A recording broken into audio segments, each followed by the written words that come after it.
You are I'm celebrating celebrating morbid obesity. I am not celebrating. That's what you're doing. Seeing someone like me on the cover of like a glossy magazine shouldn't be top news. Britain battles an ever-worsening obesity crisis. In Romania, you see literally zero fat people. And the reason for that is because it's not socially acceptable. Fat shaming works to the point where people will train just for vanity. And I'll tell you that I live in a society where there's no obese people. I'll go in the club, you will not see a single female whose body isn't bad, head to toe. Why? Because it's only socially acceptable to be that way. Ya, kesoasikan Andrew Tate itu memang tidak bisa direplika ya. Mukanya memang sudah sangat-sangat so asik memang ya. Tapi intinya hari ini gue pengen bahas soal Tess Holiday gitu ya. Ya memang tadi tuh video Andrew Tate itu mah clickbait aja buat lu semua. Gue sih kan juga nggak mau jadi Andrew Tate ya. Itu terlalu asik menurut gue, terlalu miliarder gitu gayanya ya.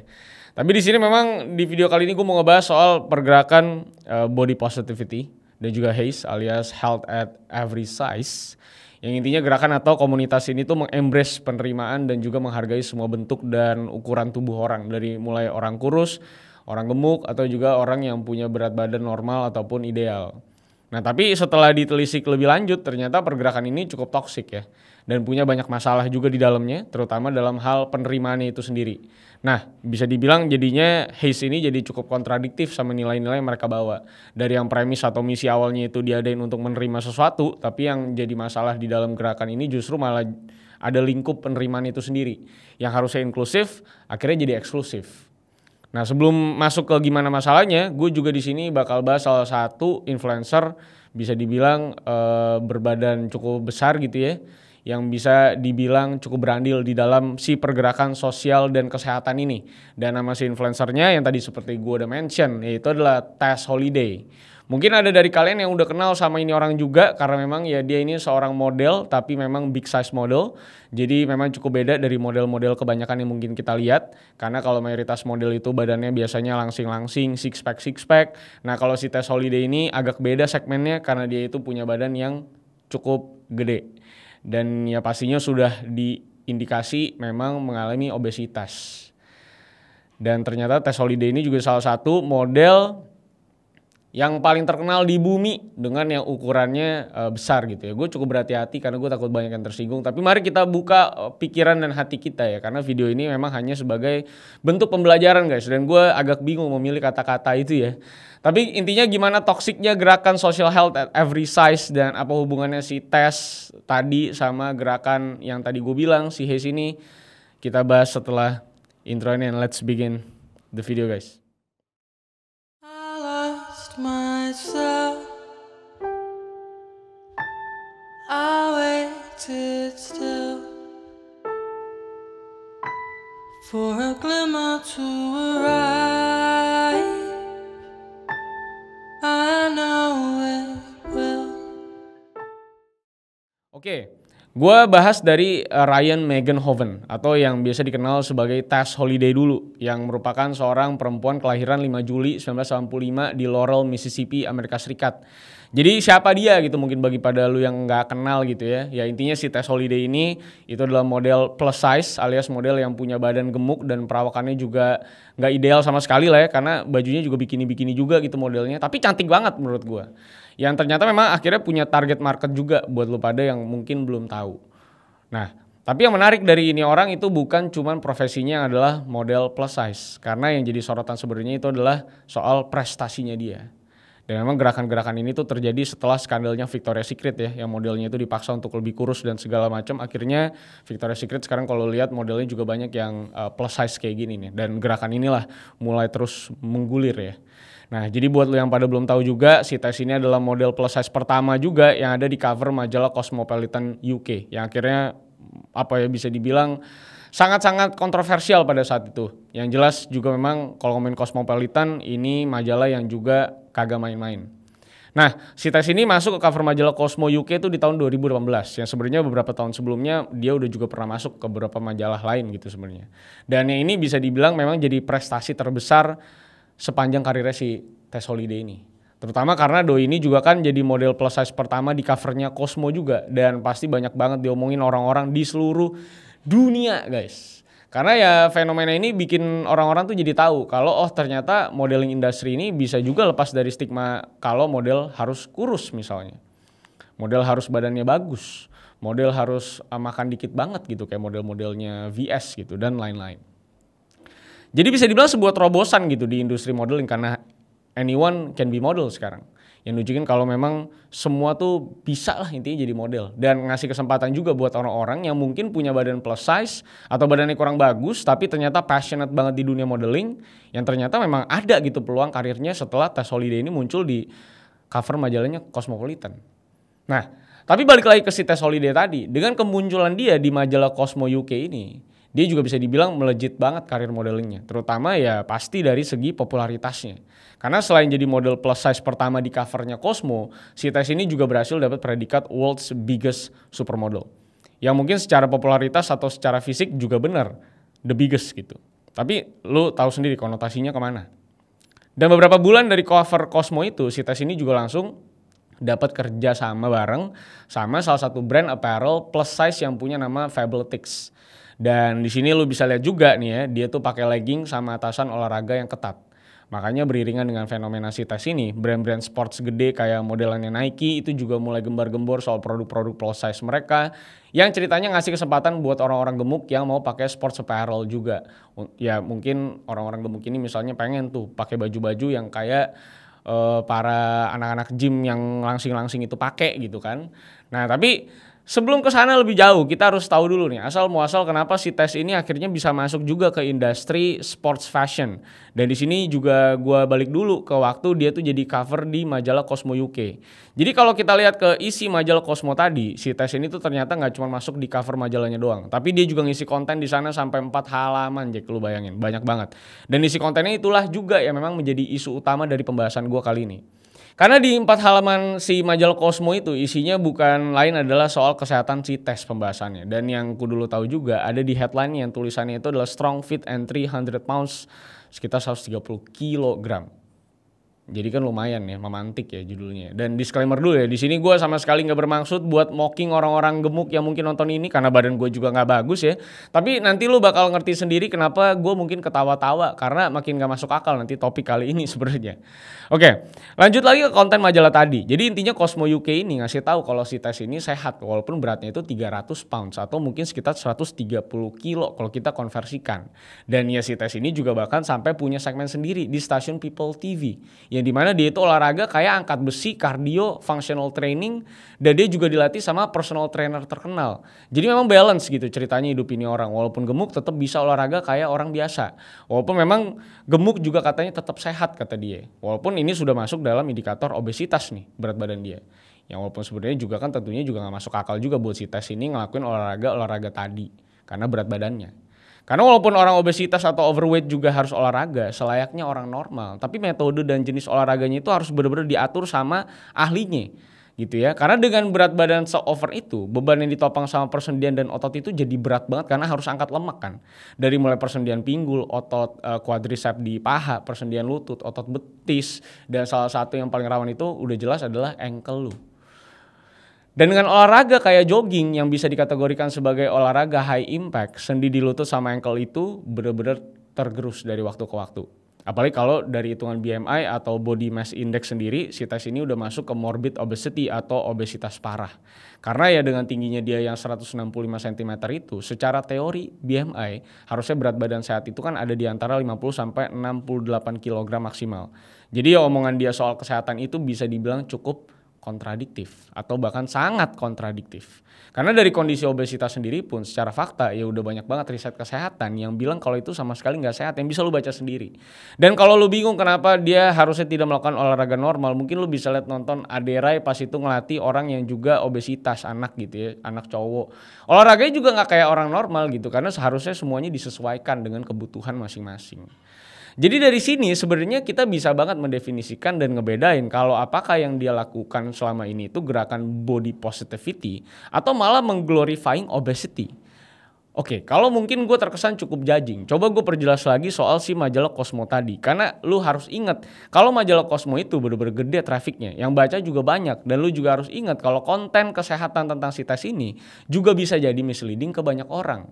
Karena premis body positivity yang seharusnya menghargai diri lu apa adanya itu kan harusnya tetap di backup dengan self improvement dong. Karena kalau lu udah obesitas atau bahkan sampai ke tahap yang udah parah banget atau biasa disebut sebagai morbid obesity ataupun kebalikannya kalau lu udah kurus banget gitu ya. Nah kan kesehatan lu itu juga sangat-sangat beresiko akhirnya semakin menurun jadinya. Dari mulai penyakit-penyakit dalam kayak jantung dan lain-lain akhirnya kan muncul juga. Atau bahkan sampai ke sesimpel penyakit persendian kayak lutut lu atau ankle yang terus-menerus nopang beban terlalu berat. Atau bahkan sampai nggak bisa jalan. Dan bahkan di Amerika ini obesitas tuh jadi isu besar banget. Bahkan ada yang harus diangkut sama damkar, lo bayangin. Sama tim damkar maksud gue, bukan mobilnya ya. Buat diangkut rame-rame untuk keluar dari ranjang doang. Dan di sini juga gue ngomongin jangka panjang ya, bukan jangka pendek. Karena kan selalu ada alasan kalau gue sehat-sehat aja kok dengan badan seperti ini misalnya. Tapi kan jangka panjangnya lu nggak tahu. Dan penyakit kayak gitu kan biasanya bertahap tuh. Dari nggak kerasa sampai lama-lama nyebar kemana-mana. Dan dari tadi gue bahas si tes juga bukan tanpa alasan. Karena influence dia yang sebesar itu juga ngerembet ke komunitas atau pergerakan aktivis body positivity yang ada di Amerika. Yang dia itu cukup berandil di komunitas itu. Karena ternyata kalau lu cari tahu lebih dalam ke komunitas body positivity atau health at every size ini, isinya tuh cukup toxic dan illogical bisa dibilang. Oke. Tapi sebelum masuk ke komunitas yang ada sekarang, di sini gue mau track back dulu jauh ke belakang supaya lu ngerti juga kenapa ini pergerakan dinilai cukup toksik dan tidak logis. Jadi sebelum aktivis-aktivis plus size ini mulai bermunculan di era modern sekarang, khususnya dari kemunculan Tess Holiday, sebenarnya di tahun 72 itu juga udah ada yang namanya fat underground, yang dimana mereka itu percaya kalau tubuh yang gemuk itu asalnya dari genetik dan sama sekali bukan dari eating habit dan lifestyle mereka sehari-hari. Jadi intinya itu mereka percaya kalau tubuh mereka yang sekarang itu ada karena genetik. Dan diet atau mengatur pola makan sendiri itu malah bikin lu binge eating atau stress eating. Bukannya malah bisa ngebuat lu jadi lebih sehat dan terkontrol berat badannya. Jadi memang ini kelompok ekstremis lah bisa dibilang. Yang benar-benar gak percaya sama diet, gak percaya sama yang namanya science yang memang nge-backup diet tersebut. Dan intinya scientific proven lainnya. Makanya sampai di sini juga lu harusnya cukup paham lah. Kenapa banyak orang yang tergabung di komunitas ini. Dan bukan lain karena mereka itu ya diterima di komunitas ini gitu. Dan lebih dari itu mereka juga dapat pembenaran kalau ya tubuh mereka sekarang itu udah gak perlu diapa-apain. Karena mereka bisa sehat dengan tubuh obesitas. Kan gitu intinya. Bahwa lu gemuk ini, obesitas ini ya tidak perlu lu diet-diet lagi. Udah makan aja gitu. Karena lu tetap sehat gitu intinya tuh. Terus kalau kita balik lagi ke si tes yang aktif di era sekarang, dia juga beberapa kali ngasih wejangan dan curhat kalau banyak orang obesitas yang kedoktrin sama tren diet dan mau nurunin berat badan. Padahal itu cuma tekanan dari masyarakat doang katanya si tes. Dan sebenarnya mereka itu seharusnya bisa ngelakuin apa yang mereka mau. Bukannya malah diet dan nurunin berat badan. Jadi makan-makan aja. Dan komunitas ini juga kan selalu bilang kalau nggak ada penelitian valid yang nge-backup diet atau ngatur pola makan buat menurunkan berat badan. Terus kalau gitu kan pertanyaannya statement mereka sendiri juga di-backup sama AP. Dan ya, jawaban mereka itu juga ya di-backup sama penelitian-penelitian dan pernyataan-pernyataannya Prof. Linda Bacon. Sekarang namanya jadi Lindo karena udah transgen gitu ya. Nah, penulis buku Health at Every Size yang kemudian memang ganti nama jadi Lindo Bacon itu. Jadi intinya di penelitiannya si Lindo ini dia tuh ngasih tahu kalau nggak ada hubungannya antara penyebab penyakit dan kematian sama yang namanya obesitas atau berat badan tertentu seseorang. Sedangkan banyak dari bagian buku dia itu yang sebenarnya cukup nggak straight to the point dan dia jadi terkesan cukup bias lah bisa dibilang. Lu cukup bingung gitu, ambigu gitu. Kayak salah satunya nih gue tunjukin ya. Jadi dia ngasih tahu saran dia buat orang-orang obesitas itu, my weight is not a problem. Society's problems with weight is the problem. Alias ya berat badan lu itu bukan masalah. Tapi pandangan masyarakat soal berat badan lu itu yang justru menjadi masalah buat orang obesitas. Kan gila ya. Dan gak sampai situ aja. Di buku Hayes yang dia tulis juga ada bagian di mana dia tuh ngasih tahu kalau kematian dari lemak itu adalah mitos. Dan dia juga bilang kalau narasi obesitas penyebab kematian itu cuman kampanye Departemen Kesehatan Amerika Serikat aja. Dan itu juga gak didukung sama penelitian yang jelas. To write my dissertation, I had to review the evidence that obesity increases mortality. And guess what? I couldn't find it. Udah gitu dia juga bilang kalau dari penelitian yang ada bahkan obesitas parah pun itu nggak bisa nunjukin resiko kematian yang signifikan. Dan bahkan overweight itu justru bisa melindungi. Apa gitu? Lu bayangin ini yang katanya profesor ngomong kayak gitu. Melawan seluruh perkataan profesor-profesor di muka bumi. Yang memang mungkin obesitas itu ya memang tentunya nggak langsung bikin manusia meninggal karena lemak berlebih. Tapi dari lemak berlebih itu kan banyak banget masalah yang bisa dihasilin. Dan kutipan bagus dari kata-katanya Mas Aderai juga kan penyakit terjadi karena lemaknya berlebih. Kenapa lemaknya berlebih? Karena tulangnya lemah. Kenapa tulangnya lemah? Karena nggak pernah latihan otot dan jaga makan. Kan sebenarnya cukup simple logikanya. Kalori masuk, kalori keluar. Gitu kan, gitu doang teorinya. Cuman karena si Lindo ini punya gelar profesor, bikin buku, dan jago banget pakai pemilihan kata yang cukup bias dan tidak to the point, akhirnya terjadilah fenomena kayak sekarang. Ya dimana orang-orang overweight atau obesitas ini yang ada di Amerika itu jadi merasa dibenarkan.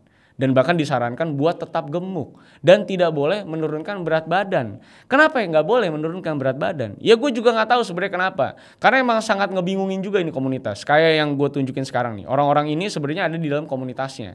Tapi waktu mereka mau atau bahkan baru berencana buat menurunkan berat badan karena berbagai alasan. Ada yang karena medical reason gitu ya. Karena harus menurunkan berat badan karena diabetes gitu ya. Mereka-mereka yang mau coba diet ini, yang curhat di komunitas itu malah dikata-katain dan diserang. Dipersekusi gitu sama rekan seperjuangannya sendiri, lo bayangin.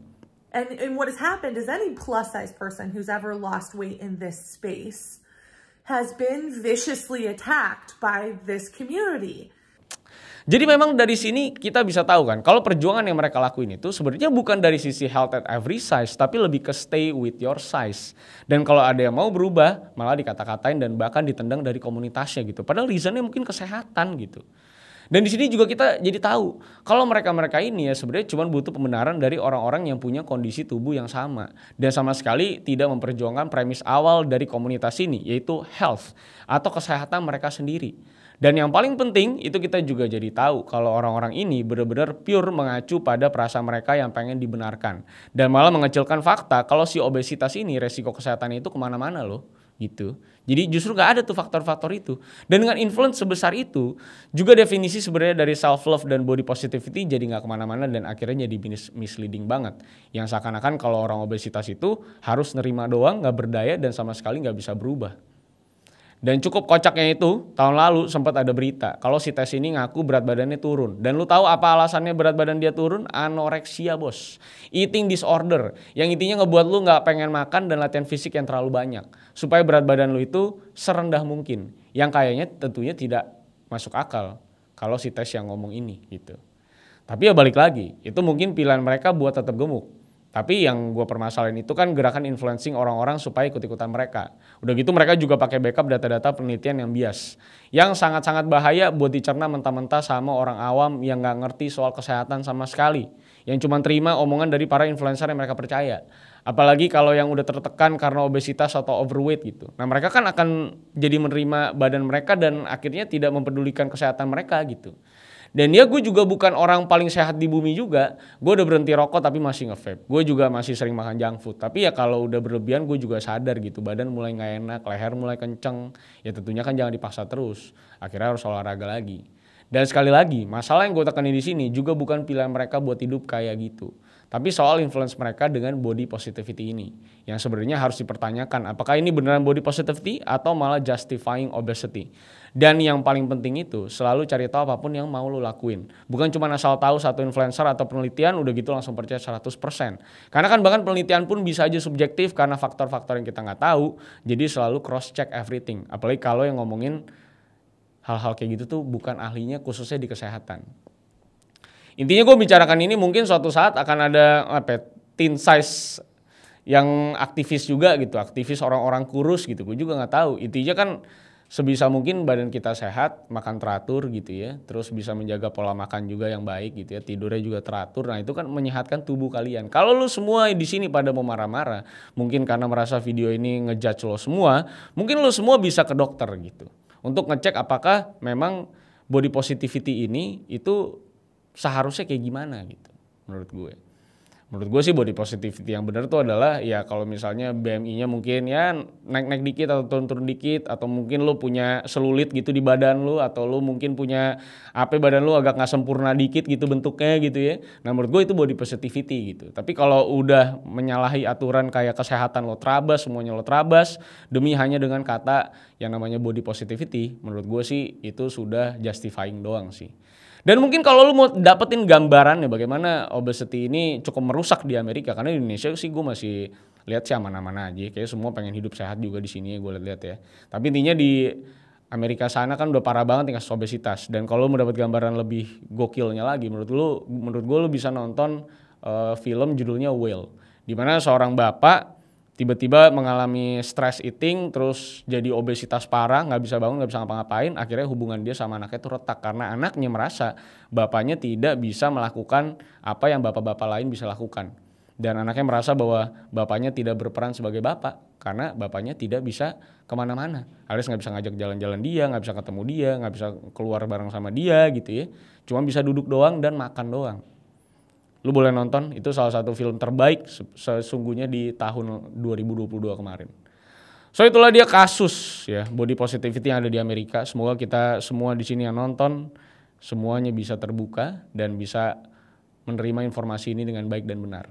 Supaya suatu saat kalau ada komunitas-komunitas aneh yang menjustifikasi khususnya masalah kesehatan diri lu, setidaknya kita bisa menilai masing-masing dan nge-cross check semuanya. So stay healthy teman-teman, karena cuaca juga lagi tidak baik ya di Jakarta ya. Apalagi di dekat-dekat rumah gue nih di Kemayoran, tadi polusinya paling tinggi katanya hari ini ya. So sampai jumpa semuanya, jangan lupa like, share, dan subscribe. Follow gue di @rivaldosantosa. So thank you guys for watching. Sampai jumpa di video selanjutnya. Kita bedah nanti komunitas-komunitas lain ya guys. See you on the next case guys. I lost myself. I waited still for a glimmer to arise.